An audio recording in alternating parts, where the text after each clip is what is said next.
大乌龙事件。自从服务把花瓶扒拉掉，你们也都看到了，所以家里只要再出现破坏性的行为，我都会直接怪罪于福福。直到最近我发现猫砂盆上的香薰一直被搞掉，我就又把服务训了一顿。但这一次服务好像很不服气，而且行为举止特别反常，好像有很大的怨气，见到咪咪就痒。为了一探究竟，我调出了服务被训那天的监控。完了呀！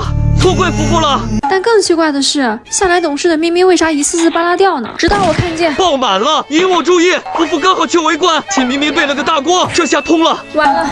这事怨我，德亏提前发现，赶上国庆旅游不在家，不敢想，这铲屎的活就交给他了。哎，不对，这咋有监控啊？它里面自带了一个摄像头，就是方便我随时随地看每只小猫的排便情况。而且它不挑猫砂和垃圾袋，像我这种钱只花在刀刃不花在刀背上的人，就看上了它这个 app 啥都不要，方便远程查岗。机器人大厂出品，售后有保障。你们有猫的，假期想出远门也可以安排。